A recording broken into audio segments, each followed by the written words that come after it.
Today topic of the under discussion is thyroid hormone.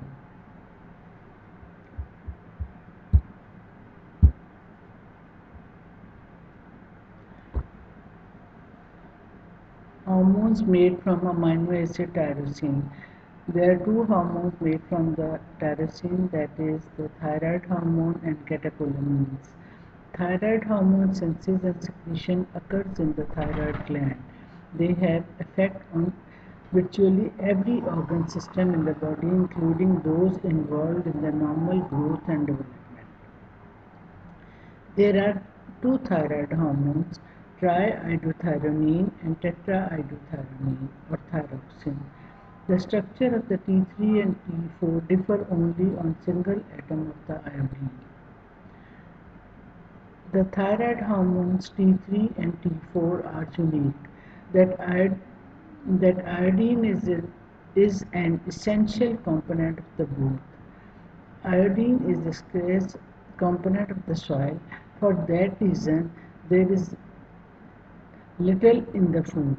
A complex mechanism has evolved to acquire and retain this essential element.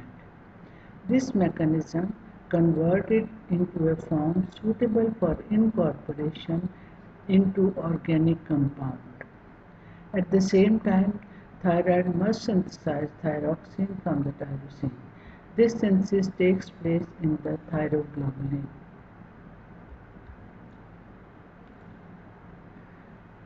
Thyroglobulin. Thyroglobulin is the precursor of the T3 and T4. It is large iodinated glycosylated protein. Carbohydrates accounts for 8 to 10% of the weight of the globulin and iodide about 0.2 to 1%, depending on the iodine content in the diet. Thyroglobulin is composed of the two large subunits. It contains 115 tyrosine residue, and each of which is potential site for iodination. About 70% of the iodide in the thyroglobulin exists in inactive form, that is monoiodotyrosine and diiodotyrosine, while 30% is in iodothyronal residue. T3 and T4, when iodine supplies sufficiently, T4 and T3 ratio is about 7 to 1. In iodine deficiency, this ratio decreases. Thyroglobulin is a large molecule of the 5000 amino acids, provides the conformation required for the tyrosine coupling and iodine organification. Hormone is synthesized in the basal portion of the cell and moves to the lumen, where it is stored in the form of the T3 and T4 in the colloid within minutes. After stimulation of the thyroid by the thyroid stimulating hormone, this re-enters the cell and there is marked increase of the phagolysosome activity. Various acid proteases and peptidases hydrolyze the thyroglobulin into constituent amino acids, including T4 and T3, which are discharged into the extracellular space.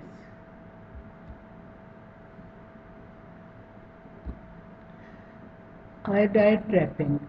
Iodide is actively transported from the blood into the follicular epithelial cells against both chemical and electrical gradient. The activity of this transporter is regulated by serum iodide level. Low level of the iodide stimulates this transporter, attempting to compensate deficiency. There are several inhibitors of the iodide transporters, including anions, thiocyanate, perchlorate, which block the uptake of the iodide by the follicular cell. Oxidation of the iodide to iodine. Once iodide is trapped, it traverses the cell to apical membrane where it is oxidized by the enzyme thyroperoxidase. Thyroperoxidase catalyzes this oxidation step and next two steps.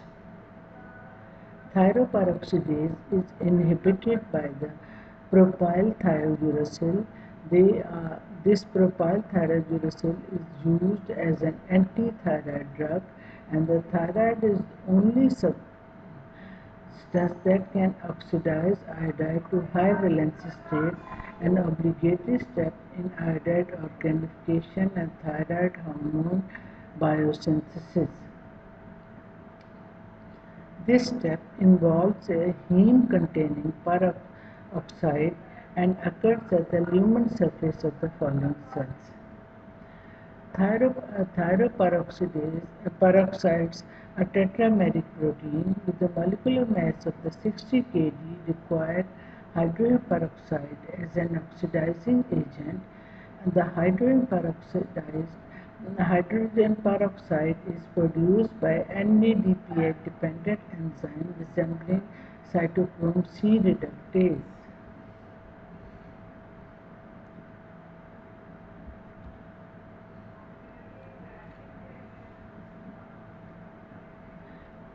At the apical membrane, organification of the iodide. At the apical membrane, inside the lumen of the follicle, I2 combines with tyrosine of the thyroglobulin, catalyzed by the thyroperoxidase to form monoiodotyrosine and diiodotyrosine.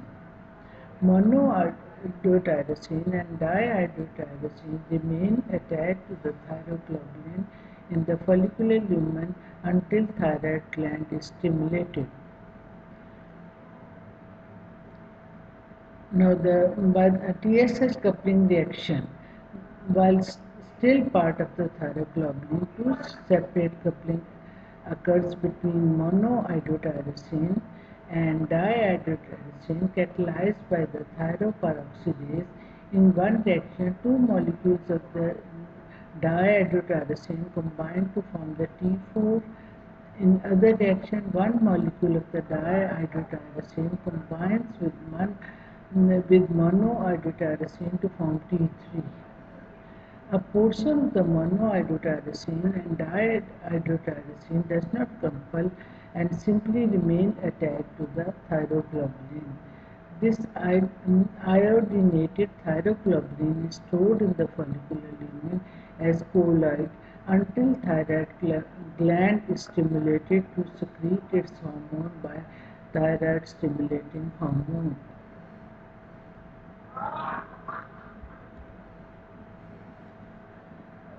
Endocytosis of the thyroglobulin. When the thyroid gland is stimulated, iodinated thyroglobulin is endocytosed into follicular epithelial cells. Once inside the cell, thyroglobulin is transported in the direction of the basal membrane by the molecular tubular action. Hydrolysis of the T3 and T4 from the thyroglobulin by the lysosome enzymes. Thyroglobulin droplets fuse with the lysosome proteases then hydrolyze the peptide bond to release T3 and T4 and monoiodotyrosine and diiodotyrosine from the thyroglobulin. T3 and T4 are delivered to systemic circulation. Monoiodotyrosine and diiodotyrosine remain in the follicular cell and recycle into synthesis of new thyroglobulin.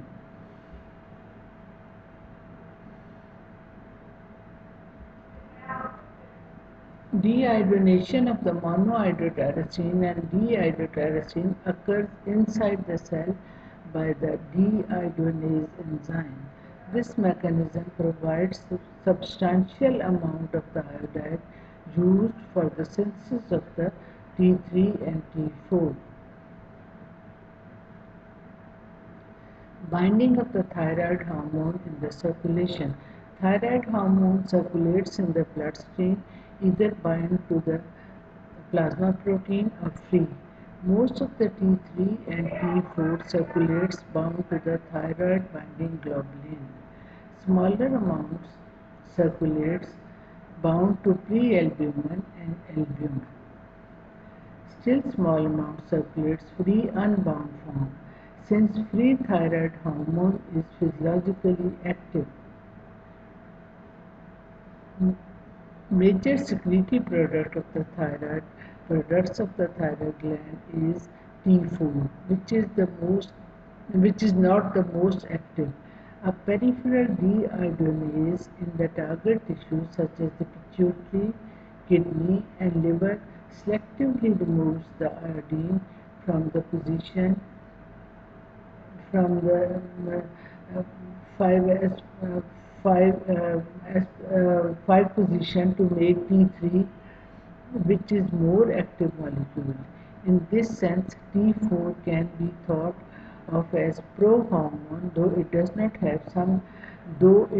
have some intrinsic activity. Now the tyrosine derivatives, we have the picture of the T3 and T4.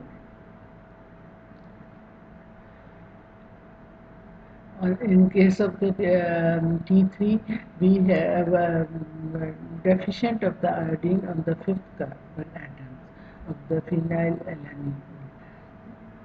Similarly, in the T4, all the four iodine molecules are attached, one at the mm, 2 and 5 and other at the again and 2 and 5 positions. In the other figure, we show the diagram.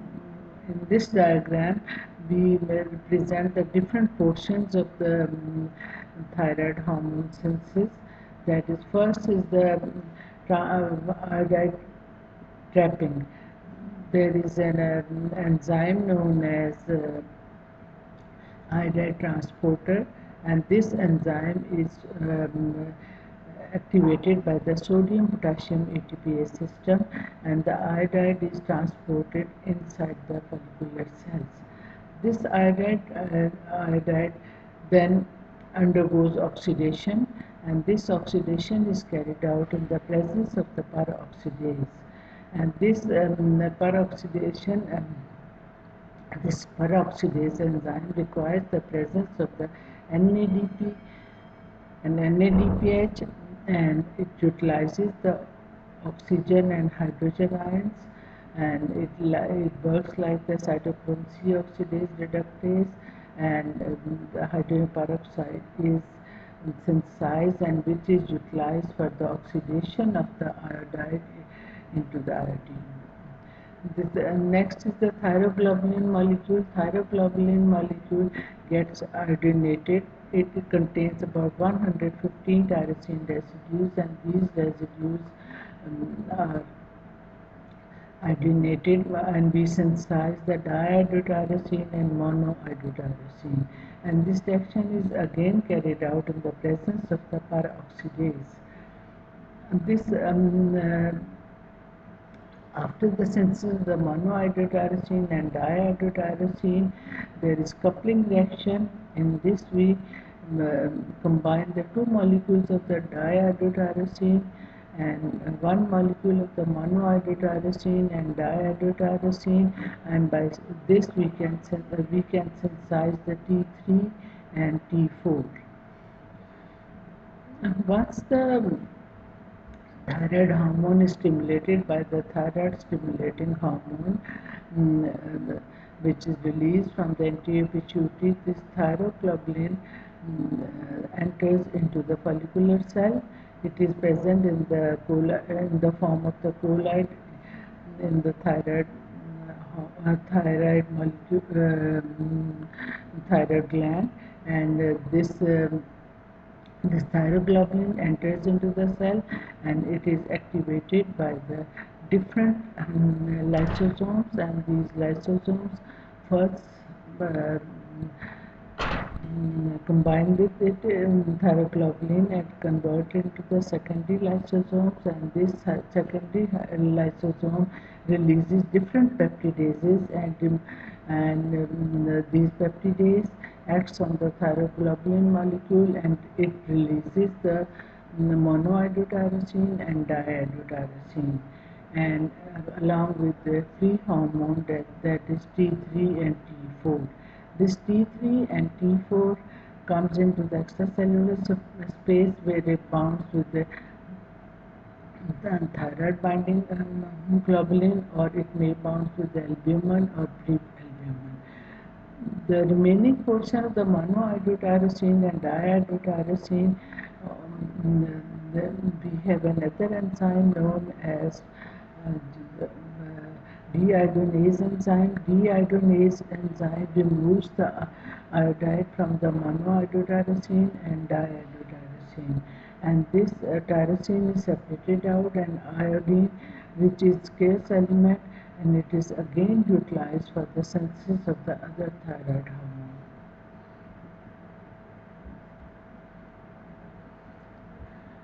So this was all about the thyroid hormone. The mechanism of the action of the thyroid hormone we will discuss in detail when we discuss all the mechanism, when we discuss all other hormones along with their mechanism of discussion, mechanism of action. Catecholamines. Next hormone which is synthesized from the tyrosine is the catecholamine. These are the three hormones. These are the amines, dopamines, norepinephrine and epinephrine. They are synthesized from the tyrosine in the chromaffin cells of the adrenal medulla. The major product of the adrenal medulla is epinephrine. This compound constitutes about 80% catecholamine, and it is not made in extramedullary tissues. In contrast, most of the norepinephrine present in the organ innervated by the sympathetic nerve is made in situ. Epinephrine and norepinephrine may be produced and stored in different cells in the adrenal medulla and other chromaffin tissues. The conversion of the tyrosine to epinephrine requires four essential steps. Number one is the tyrosine ring hydroxylation. Number two is the decarboxylation of the side chain. And number three is the side chain hydroxylation to form epinephrine and to form norepinephrine. And number four is the N-methylation to form epinephrine. Tyrosine hydroxylase. It is the rate-limiting enzyme for the catecholamine biosynthesis. Tyrosine is an immediate precursor of the catecholamine, and tyrosine hydroxylase is the rate-limiting enzyme in catecholamine biosynthesis. Tyrosine hydroxylase is found in both soluble and particulate form only in tissue that synthesize the catecholamine. It functions as an oxidoreductase with the tetrahydrobiopterin as a cofactor to convert L-tyrosine to L-dihydroxyphenylalanine, as the rate-limiting hydroxylase is regulated in a variety of the ways. The most important mechanism involves the feedback inhibition by the catecholamine, which competes with the enzyme for pteridine cofactor. Catecholamine cannot cross the blood-brain barrier, hence in the brain they must be synthesized locally. In the central nervous system disease, there is local deficiency of the hormone dopamine. Then L-dopa, the precursor of the dopamine, readily cross the blood-brain barrier, so it is an important agent in the treatment of Parkinson disease.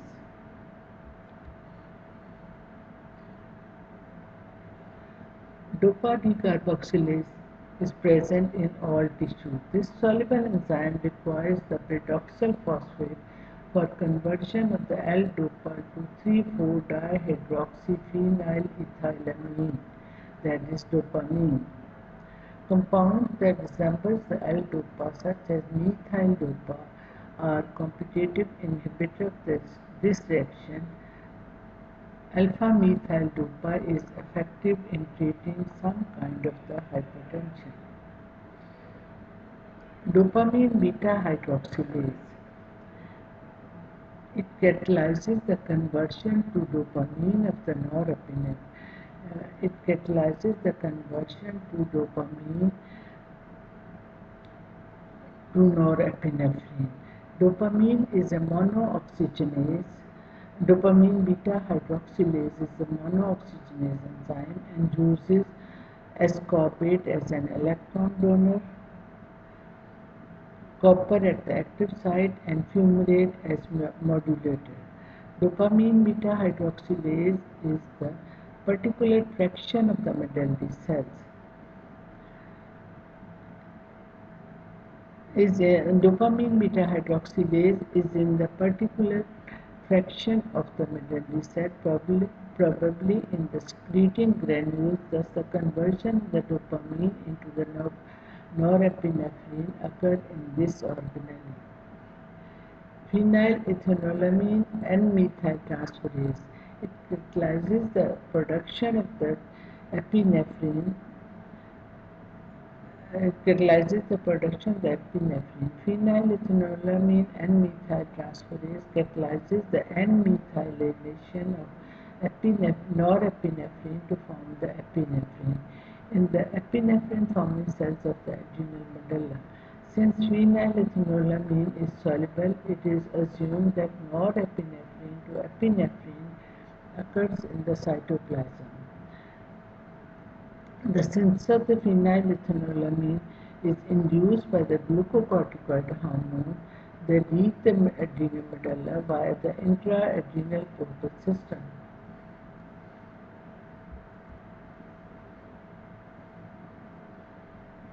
The degradation of the dopamine and norepinephrine and epinephrine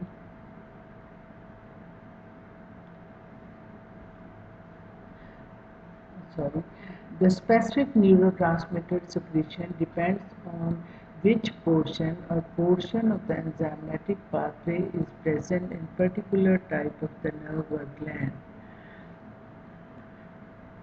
Dopaminergic neurons secrete dopamine because they contain the tyrosine hydroxylase and dopa-decarboxylase.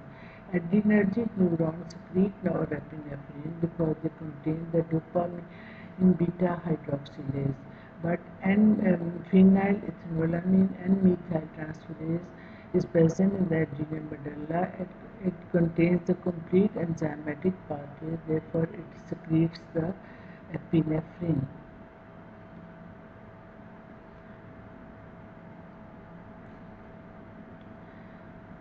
Degradation.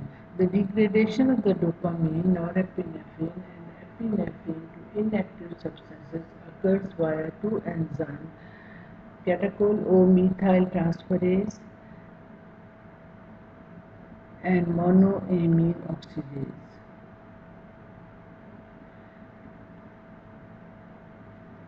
It is written wrong spelling. There are spelling mistakes, and that is we have catechol O-methyl transferase and monoamine oxidase.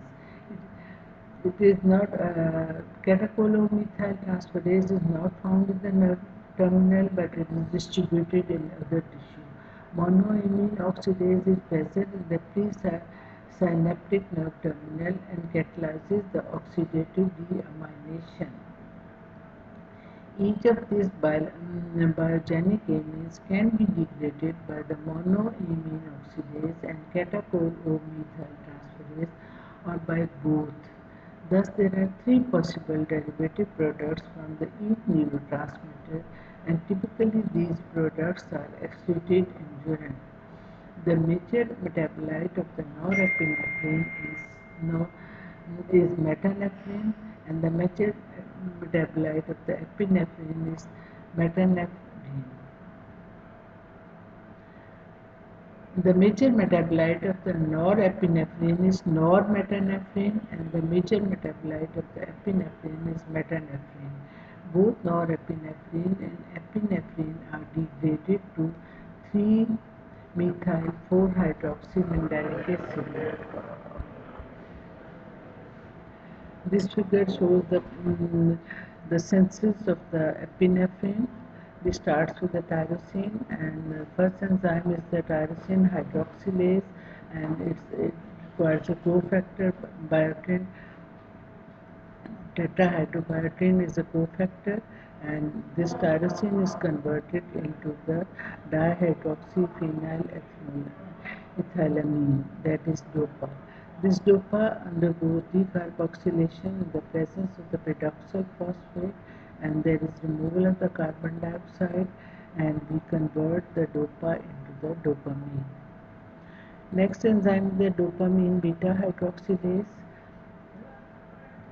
This dopamine beta hydroxylase requires the presence of the vitamin C and copper, while fumarate is the modulator of this enzyme. And this dopamine is converted into the norepinephrine, and there is removal of there is hydroxylation takes place at the beta carbon atoms. Next, the norepinephrine changes into the epinephrine by the enzyme phenylethanolamine and methyl transferase, and this methyl group is donated by S-adenosylmethionine, and this S-adenosylmethionine is converted into the S-adenosylhomocysteine, and norepinephrine is changed into the epinephrine. So this is all about the hormone synthesized from the tyrosine molecule.